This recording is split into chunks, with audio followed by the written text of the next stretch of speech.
We're going to talk about masculinity today. Now, if you're a young man, let's say ages 12 to 30, somewhere in that range, there's been a lot of information, a lot of garbage thrown your way that's not correct about what masculinity really is. Okay, so what I'm going to try to do is, without selling you courses or trying to grab money from you, is I'm going to give you what it really means to be a masculine man. Okay, now I'm fortunate because I grew up around a grandfather. Well, it should be my grandfather and a couple of my uncles that taught me what it means to be a man. Nowadays, it's very hard for the man of the house to be at home to teach you these things because, number one, they're working their butts off. A lot of times it takes between 2 and 3 jobs in some areas to basically get a household going, to put food on the table, pay the mortgage, pay the rent.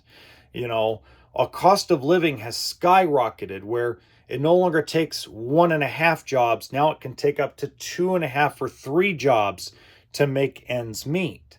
So it's not like the male house figure walks in the door and is ready to give you how to be a man speech. Okay. So don't blame your dads. Don't blame your stepdads. Don't blame anybody for this. This is just the way our society has kind of evolved because of our economic situation, both in the United States and all over the world. Okay. So first off, very simply, there's a red pill and a blue pill version that's thrown all over the darn internet. Okay. And the red pill is the worst of the two because they're more defined on what they want you to do. So let's look at Fresh and Fit podcast. He prides himself, they pride themselves on, you're going to go marry a traditional woman that's going to allow you to cheat on them with other women. Okay, that's pretty much what they want. They want you to have a roster full of chicks, right? Pardon me. And that's what they want you to do. They want you to have the big sports car and smoke the cigar. And everything that they have is, everything they talk about is like a commercial selling you on something. Give me money. Give me super chat. Come buy my course. And the Whatever podcast, Brian is a little less like that, but it's the same thing. Like, we're going to bash women and make women feel stupid for their choices. That's not what a masculine man does.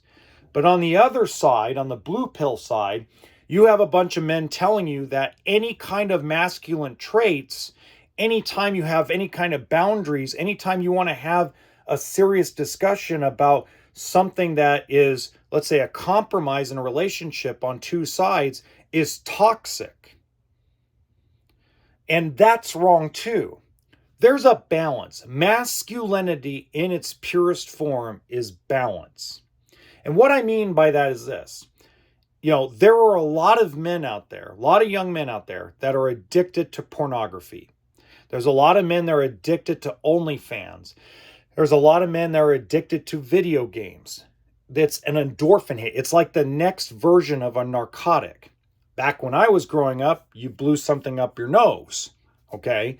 Nowadays, that same level of thing is now video games and pornography because the internet throws it at you every which way. Now, I'm not telling you stop playing video games, but what I'm talking about is life is about balance.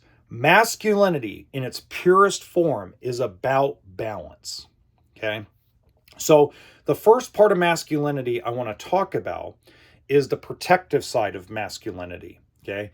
Now, obviously, the protective side is not always physical. A lot of times it's spiritual and emotional. Okay. So I'll give you a great example. All right. So my wife and my kids have been through a lot of trauma and a lot of death on my wife's side of the family. So when I'm around her and it comes to her friends and some people we've known over the years, after her mother passed away, a lot of people wanted to bombard her. So I had her turn off her cell phone.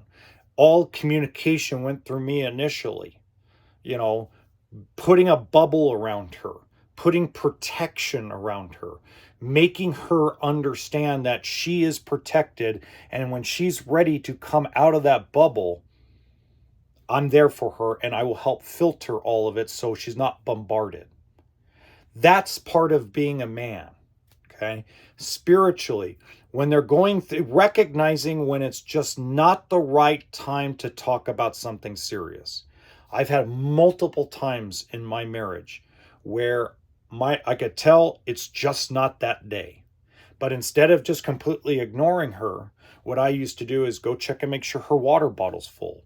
Bring her a couple of snacks. Make sure the remote control has enough battery so she can binge watch on stuff.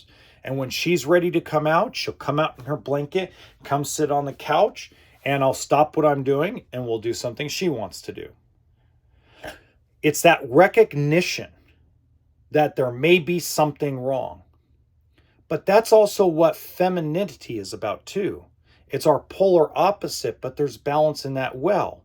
If you're a woman and listening to this, it's about balance on your end too, understanding that there may be times where, whoa, this is not the time to bombard him with a bunch of stuff that really can wait till tomorrow. Let me see if I can get him his beer. Let me go sit him down on the couch and make sure that he's got a snack and can kind of decompress. And when he's ready, he'll come talk to me about it.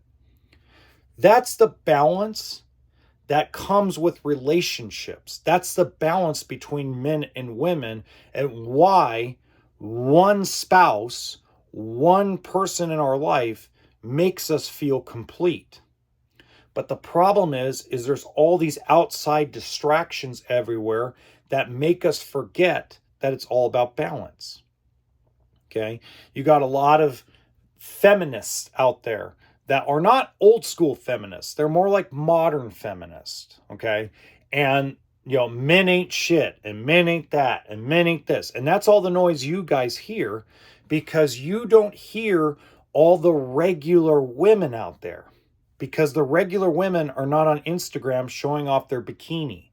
They're not out, on podcasts or on OnlyFans. The super majority of women are just normal human beings like everyone else. They go work a job. They maybe go to school. Maybe they have some kind of career. Maybe they do some kind of volunteer work. Maybe they just stay at home and take care of their family members. There's a lot of just normal human beings. Just like women get the wrong impression of men. They think that there's two types of men. There's the toxic masculinity men and there's the simps. No, there's regular men. There's a lot of us that are just like me. We got dad bods, but we know how to treat a woman properly without putting her on a pedestal. And we know how to take care of business. And that's the second part of masculinity, is understanding that masculinity is also about taking care of your responsibilities and taking care of your own. Meaning you have a career, you have a job. Even it doesn't have to give you millions of dollars. It could be a $50,000 a year job. It could be something that you're very pleased with because you have your own home, you have your own car.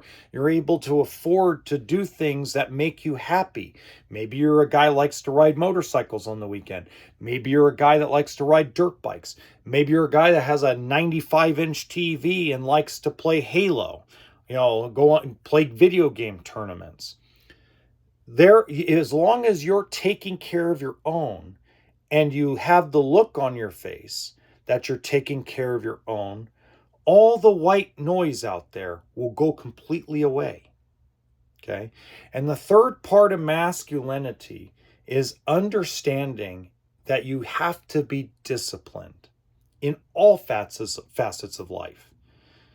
Sex, drugs, alcohol, all these distractions, right? First of all, let me put it this way. No man will ever be judged by how many women he sleeps with if you surround yourself around the right people. Okay? If you show discipline because you refuse to be intimate with a woman till you get to know them a little bit better, there's nothing wrong with that. At all. Nothing wrong with it. Okay, so just stay disciplined, kings, okay? Stay disciplined and don't be toxic. Be a masculine